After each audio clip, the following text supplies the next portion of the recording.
من سيئات أعمالنا من يهده الله فلا مضل له ومن يضلل فلا هادي له أشهد أن لا إله إلا الله وحده لا شريك له وأشهد أن محمدا عبده ورسوله قال الله تعالى في كتابه الكريم يا أيها الذين آمنوا اتقوا الله حق تقاته ولا تموتن إلا وأنتم مسلمون أما بعد. Alhamdulillah, para jamaah sekalian yang dirahmati oleh Allah Subhanahu wa taala.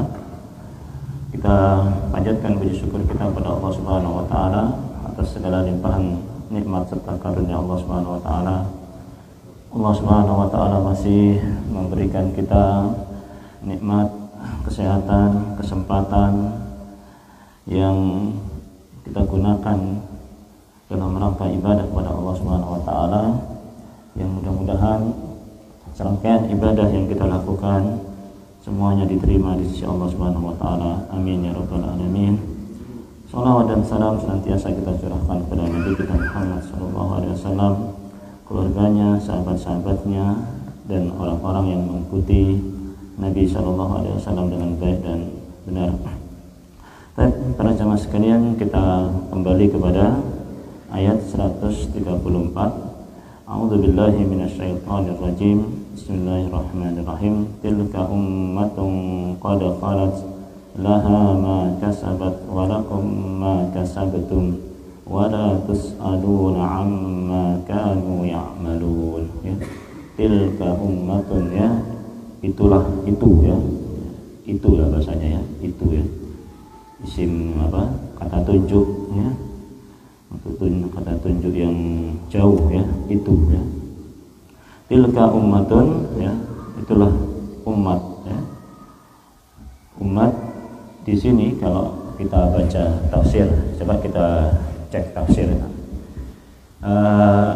Saya baca dalam tafsir tafsir Al-Baqarah yang ditulis oleh Syekh Muhammad bin Shalih Al-Utsaimin rahimahullah taala. Beliau mengatakan makna umat itu setidaknya, paling tidak di dalam Al-Quran itu ada 4 ya. Paling tidak setidaknya ada 4 ya. Tilka ummatun, kata umat ya. Kata umat pertama yang di sini dalam ayat ini maknanya taifah ya. Maknanya satu kelompok ya. Maknanya satu kelompok.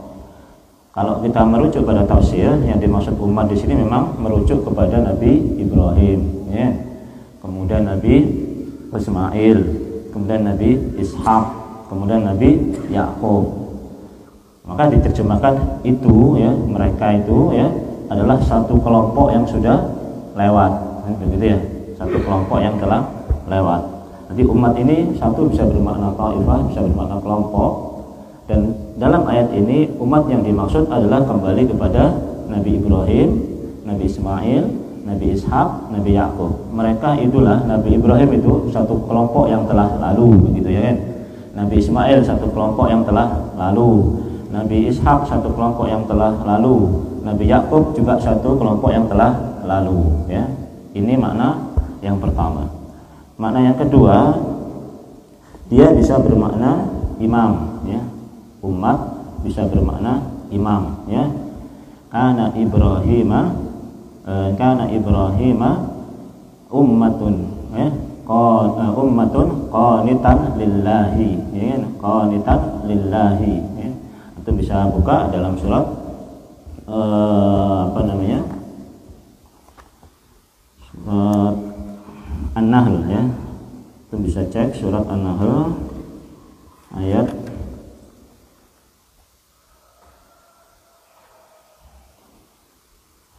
120 ya. Ketemu Pak Mungkin? Belum. 16 suratnya. An-Nahl surat 16 ayat yang ke 120 ya. Ya. Sesungguhnya Ibrahim adalah seorang imam, ya kan? Jadi seorang saja, Ibrahim seorang tapi disebut umat, begitu ya kan? Itu umat tidak selalu bermakna orang, kaum, tidak. Tapi Ibrahim pun satu orang saja dikatakan umat, begitu ya. Inna Ibrahim, sesungguhnya Ibrahim kana ummatan, adalah seorang umat. Ini nggak mungkin bisa diterjemahkan begitu, ya kan? Sesungguhnya Ibrahim adalah seorang imam, ya. Nah, kenapa disebut kata umat dan sebagainya, ya kan? Itu tadabbur nanti, ya kan? Inna Ibrahim kana ummatan qanitan lillahi, ya, yang rajin beribadah, ya, yang rajin beribadah pada Allah Subhanahu wa taala, lillahi hanifan, lurus, walam yakum minal musyrikin, dan beliau tidak termasuk orang-orang musyrik, ya. Ini makna umat yang pertama, ya, ya, bermakna imam, ya, makna imam. Nanti kalau antum jumpai kata-kata umat dalam Al-Quran, nah ini diantaranya adalah makna imam. Kemudian bisa juga umat itu bermakna zaman, waktu, ya, ya. Umat itu bisa bermakna zaman atau waktu, ya, bermakna zaman atau waktu, ya. Itu bisa juga dalam surat Yusuf, ya, dalam surat Yusuf ayat 45. Surat Yusuf ayat 45, ya. Surat Yusuf ayat 45, ya. Surat Yusuf ayat surat 12 ayat 45. Pak Mungkin ketemu? Coba diterjemahkan Pak Mungkin, atau dibaca dan diterjemahkan.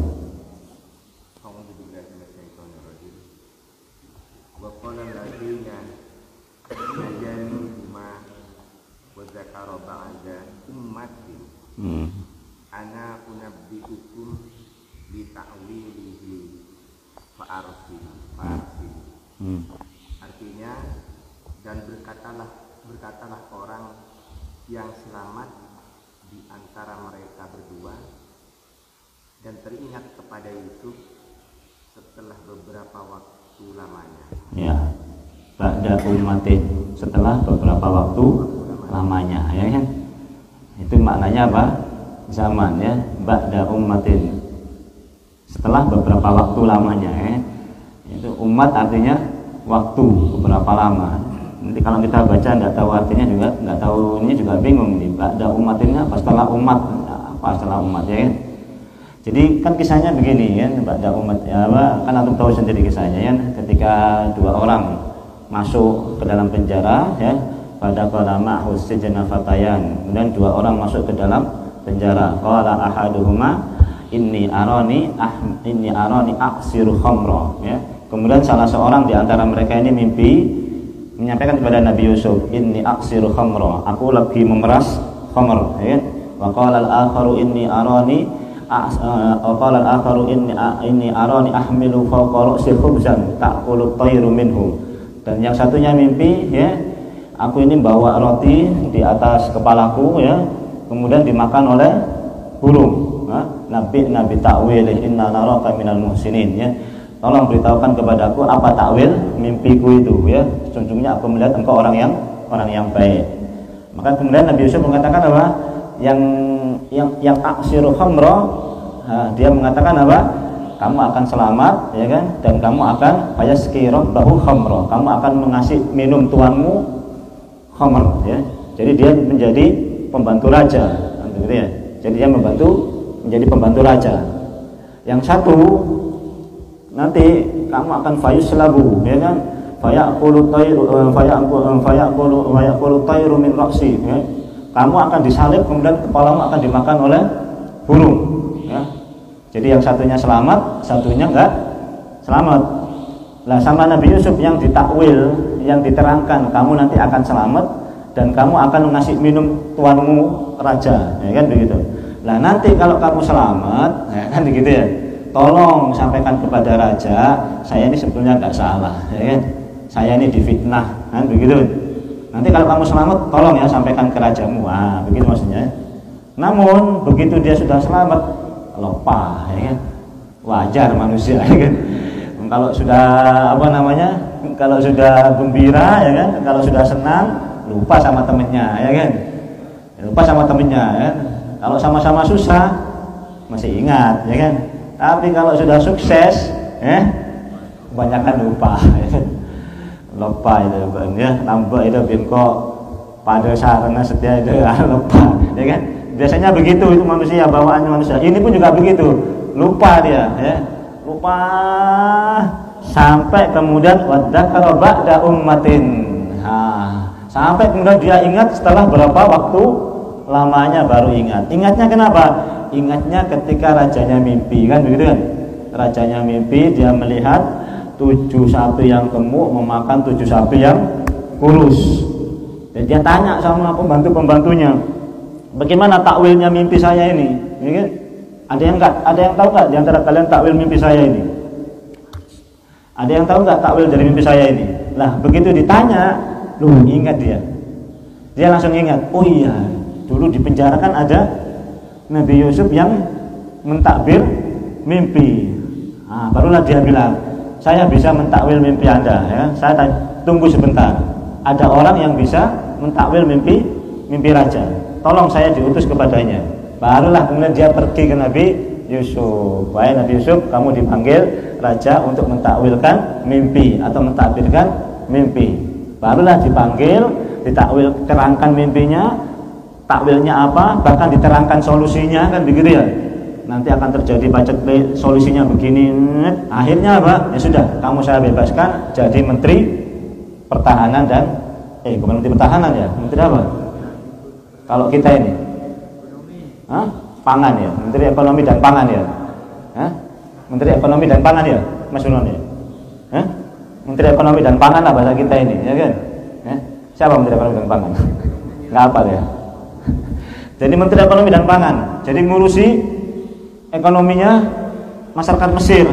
Yang ditakwilkan oleh Nabi Yusuf akan terjadi musim paceklik panjang selama 7 musim, ya kan? Kalau nggak salah, ya kan? Selama 7 musim. Maka solusinya begini. Solusinya kalau panen jangan diambil semua, sebagian disimpan. Ya kan? Wah, semacam-macam lah Nabi Yusuf memberikan solusi. Akhirnya bebas. Namun itu setelah berapa tahun? Setelah 7 tahun lamanya, ya kan?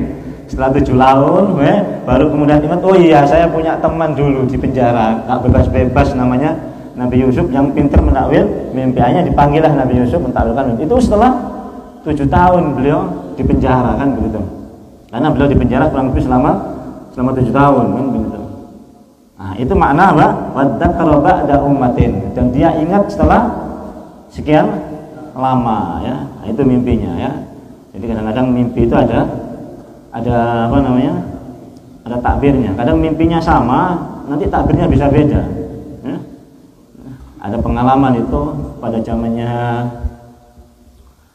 kalau nggak salah Ibnu Hajar Al-Asqalani, ya. Jadi beliau ditanya tentang dua orang yang mimpi, tapi mimpinya sama, ya. Yang satu bilang saya mimpi adzan, katanya dia. Terus yang satunya juga bilang saya juga mimpi adzan.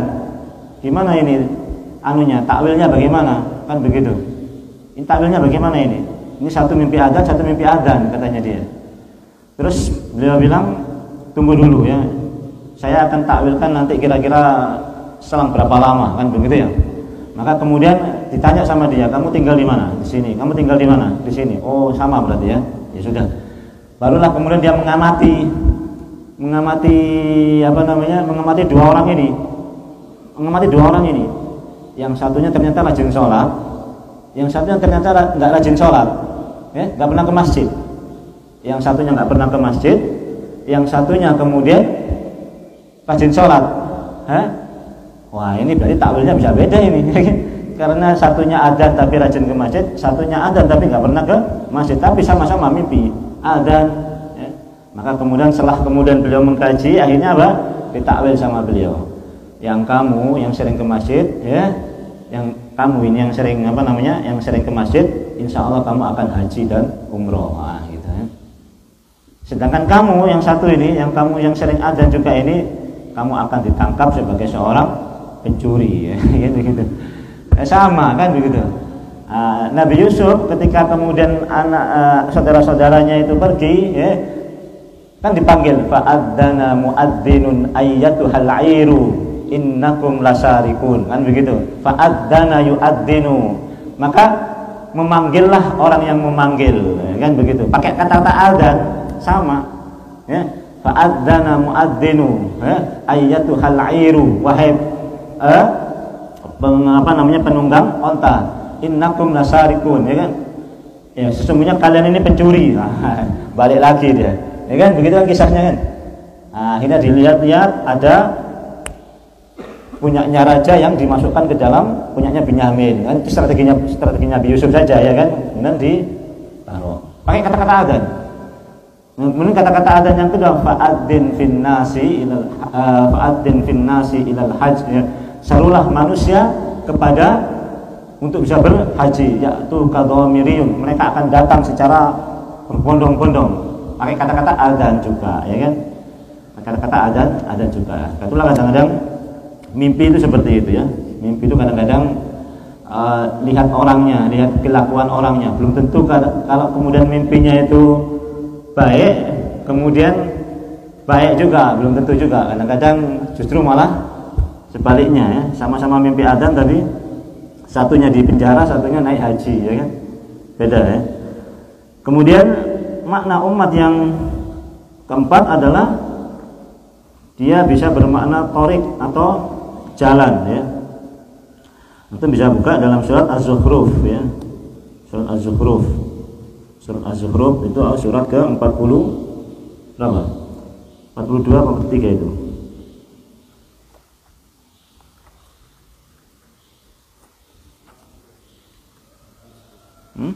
42 ya? 43?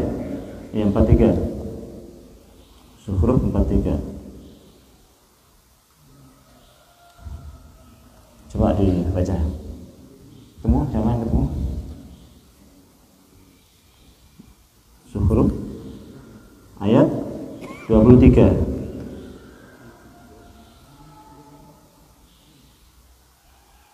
Ayat 23. Ada yang ketemu?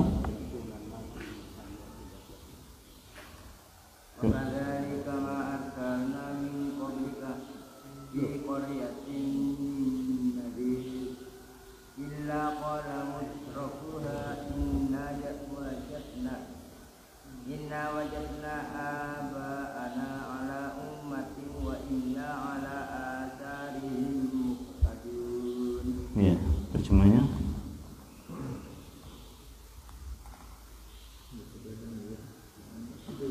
Tak kelihatan. Dan demikian juga jika kami mengutus seorang pemberi peringatan sebelum engkau Muhammad dalam suatu negeri, orang-orang yang hidup mewah di negeri itu selalu berkata, sesungguhnya kami mendapati nenek moyang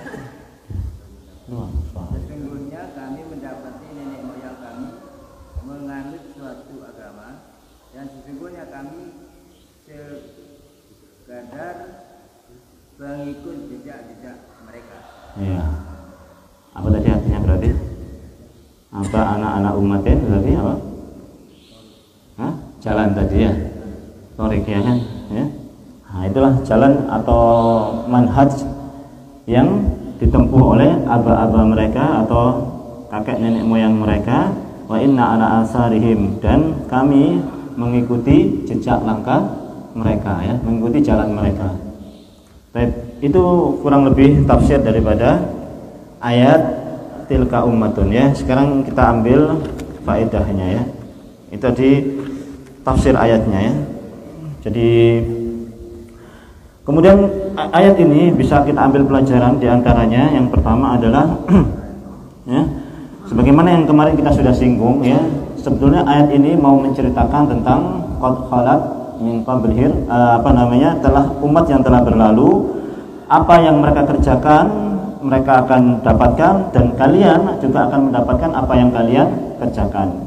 Kemarin kita sudah singgung maknanya apa? Maknanya adalah bahwasanya menyandarkan amal kita kepada bapak-bapak kita, ya, kepada nasab kita, itu tidak akan ada manfaatnya, ya.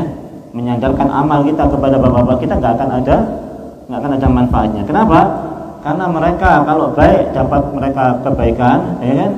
Seandainya mereka dapat kebaikan dan mereka berbuat baik, kita berbuat buruk, ya mereka yang telah berbuat baik ya akan dapat kebaikan, kamu yang berbuat buruk tetap akan mendapatkan keburukan, ya kan?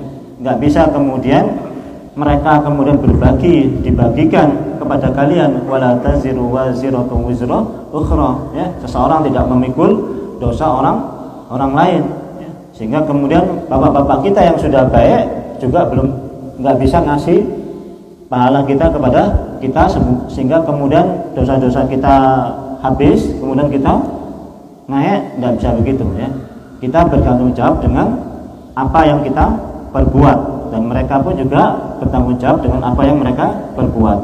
Ayat ini sebetulnya juga membantah kepada orang-orang Yahudi sebetulnya, ya, yang mereka membanggakan, ya, kami ini keturunan Nabi Ibrahim, kami keturunan Nabi Ishak, kami keturunan Nabi Yakub, dan mereka adalah semua para nabi.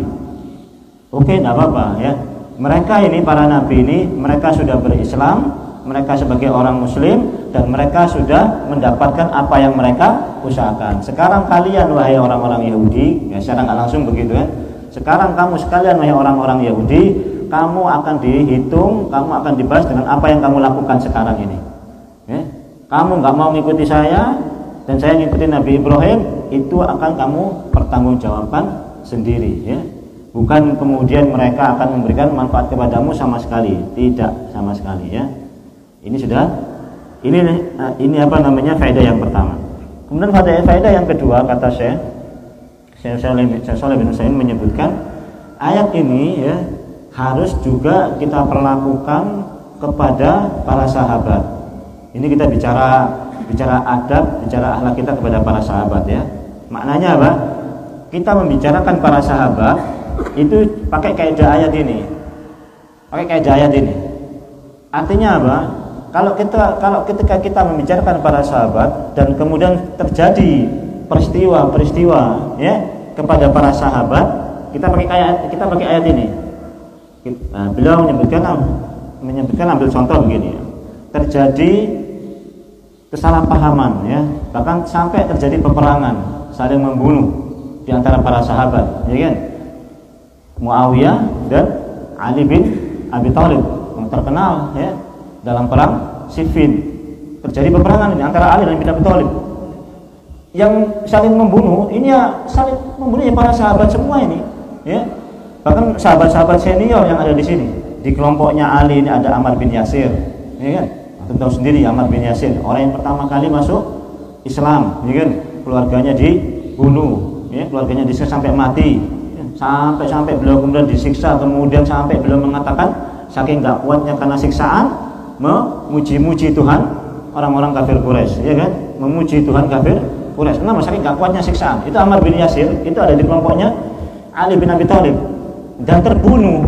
Siapa yang bunuh? Ya sahabat dari kalangan Muawiyah bin Abi Sufyan.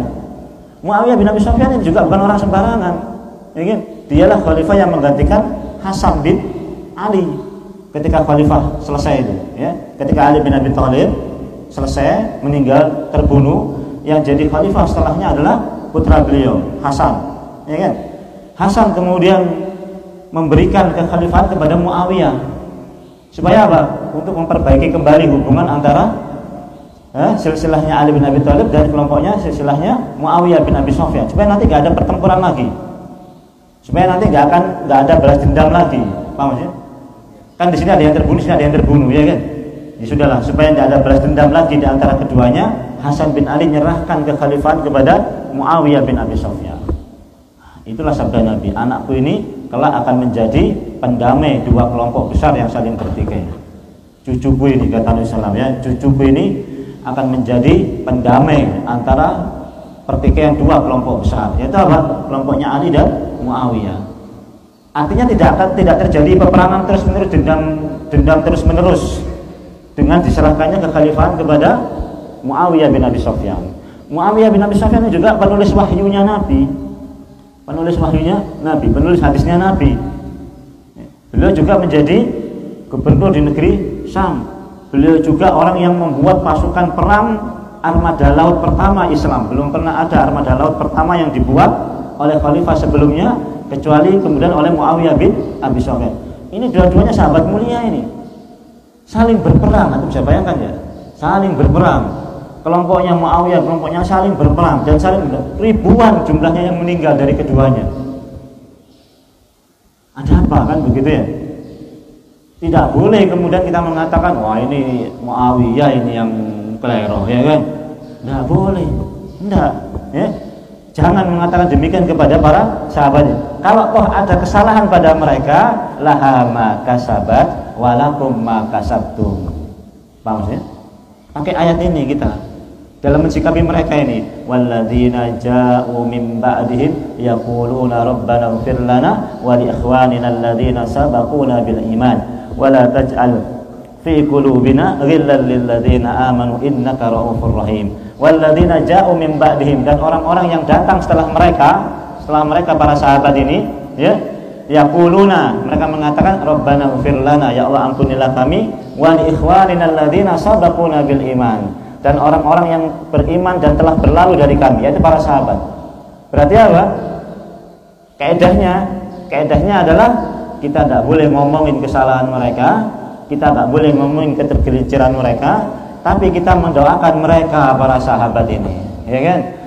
Wa li ikhwanina alladzina sabaquna bil iman wa la taj'al fi qulubina, dan jangan kau jadikan pada diri kami ghillal lil ladzina amanu. Ghil, hasad, dengki kepada saudara sesama muslim. Nah, itulah kaidah kita kepada para sahabat. Jangan narasinya begini nanti. Ada narasi buku sejarah itu ada narasinya begini narasinya. Narasinya adalah terjadi ya perebutan kekuasaan oleh Muawiyah kepada Ali bin Abi Thalib. Terjadi perebutan kekuasaan antara Ali dan Muawiyah, mungkin begitulah bahasanya ya. Itu narasi yang keliru. Tidak ada perebutan kekuasaan sama sekali. Tidak ada niat memberontak Muawiyah kepada Ali bin Abi Sufyan, Ali bin Abi Thalib ya. Tidak ada juga niat Ali bin Abi Thalib memerangi Muawiyah bin Abi Sufyan. Tidak ada niatan seperti itu. Maksud saya ini hati-hati kita membicarakan para sahabat ini ya kan. Jangan sampai kita kemudian condong kepada salah seorang sahabat dan menyalahkan mereka, mencondong kepada yang lain, membenarkan mereka terhadap perselisihan yang mereka terjadi di antara mereka. Ya. Yang terjadi di antara mereka. Narasi seperti itu tidak betul. Narasi terjadi perebutan kekuasaan itu tidak ada, ya, sama sekali tidak ada. Muawiyah tidak ada niatan memberontak, Ali pun tidak ada niatan memerangi Muawiyah. Bahkan terjadi perang Jamal kan? Perang Jamal itu Aisyah, Thalha bin Ubaidillah, kemudian Zubair bin Awam. Bayangkan, antum bisa bayangkan. 3 orang sahabat ini sahabat mulia semua ini. Tapi perang dengan pasukannya Ali dalam perang Jamal. Ada apa kan begitu ya? Ada apa kan begitu? Nah, ini kita harus berhati-hati seperti itu ya. Berhati-hati tidak memberikan narasi-narasi yang kurang tepat kepada perselisihan yang terjadi ataupun pertikaian yang terjadi di antara para sahabat ya. Yang terjadi adalah Muawiyah punya ijtihad. Ini Muawiyah dan para sahabat yang ada di Syam ini punya ijtihad bahwasanya pembunuh Utsman harus segera diadili. Ya. Kan awalnya kan begitu, bahwasanya pembunuh Utsman harus segera diadili. Ini ijtihad dan ijtihad ini sah. Boleh. Kenapa? Karena Muawiyah itu juga ada kekerabatan dengan Utsman bin Affan. Wajar kalau kemudian beliau menuntut pembunuh Utsman segera diadili. Katanya Ali bin Abi Thalib, jangan dulu ya. Saya baru jadi khalifah ini. Ya kan? Saya baru jadi presiden kan begitu ya. Sudah saya susun dulu lah menteri kabinetnya, saya susun dulu ininya, saya susun semuanya, baru nanti saya akan cari pembunuhnya. Kata Ali bin Abi Thalib. Sebab apa? Enggak mudah mencari pembunuh Utsman bin Affan ini. Kenapa? Karena orangnya banyak. Satu dari Basra, satu dari Mesir, kalau nggak salah itu ya, satu dari Kufah. 3 kelompok ini, ya 3 kelompok ini yang kemudian menyerbu rumahnya Utsman bin Affan. Meskipun yang membunuh Utsman berapa orang saja. Ya. Nah kata Ali bin Abi Thalib, tunggu dulu, saya tidak bisa. Ya, untuk mengadili orang-orang ini. Tunggu sampai keadaan stabil ya kan. Ya sudah, baru setelah tenang nanti akan saya cari. Pasti akan saya cari, nggak mungkin nggak saya cari. Ya, pasti akan saya cari. ini ijtihadnya Ali bin Abi Thalib dan ijtihad para sahabat yang bersama Ali bin Abi Thalib, dan kedua-duanya adalah ijtihad. Dan ini ijtihad para sahabat, bukan ijtihad orang yang biasa-biasa. Dan ada dalilnya keduanya. Ada dalilnya, ada dasarnya mereka mempertahankan ijtihad itu, ada dasarnya, kan begitu. Namun, itu tadi, ya kan? Satu mempertahankan ijtihad, satu mempertahankan ijtihad. Namun yang terjadi adalah lebih kepada provokasi kelompok ketiga. Kelompok siapa itu? Itulah yang disebut kelompok Khawarij, ya. Kelompok Khawarij, kelompok ketiga yang kemudian mengadu domba di antara kedua kelompok Ali dan Muawiyah ini sampai terjadi peperangan di antara. Ibunda Aisyah juga begitu. Ibunda Aisyah ini mau pergi ke Irak, mau pergi ke mana, Baghdad, tempat khilafahnya Ali bin Abi Thalib, ya. Tujuannya supaya meminta Ali bin Abi Thalib mengadili pembunuh Utsman bin Affan. Namun ada provokasi dari pihak ketiga, seolah-olah Ibunda Aisyah ini mau menyerang Ali bin Abi Thalib. Maka kemudian Ali bin Abi Thalib pun mengirimkan pasukan untuk berperang dengan Aisyah. Dan terbunuh, terjadi peperangan di antara para sahabat.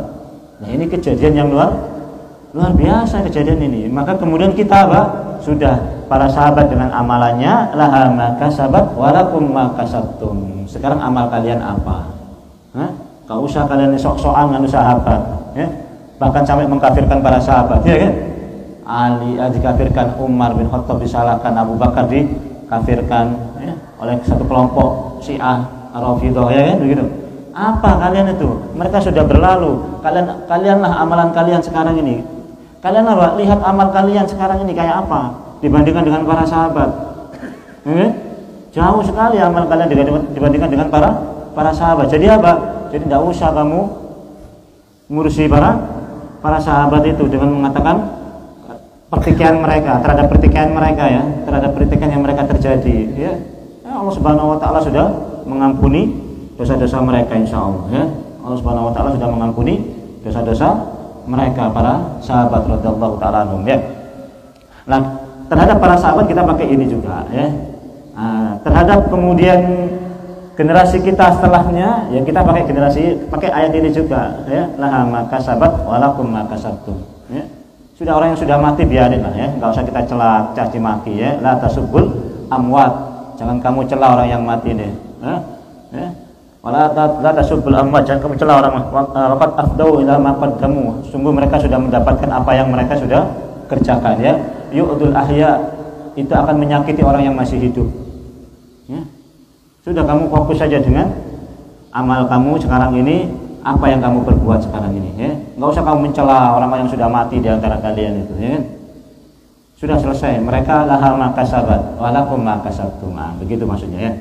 Jadi kaidah ini kaidah yang penting dalam menilai orang, ya, menghukumi orang dan sebagainya, ya.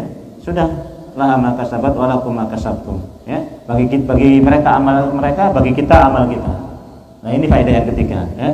Ya, inna alaina amal, sesungguhnya kita dengan amal kita, ya.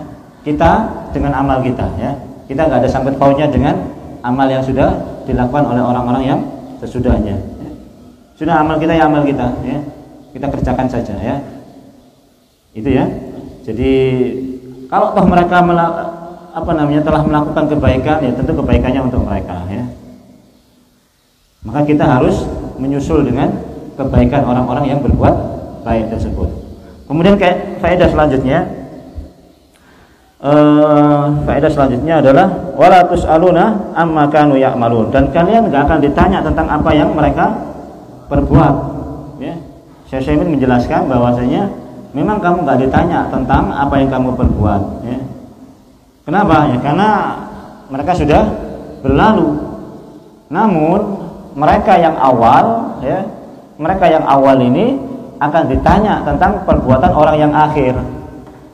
Ya, orang yang awal akan ditanya tentang perbuatan orang yang akhir, ya.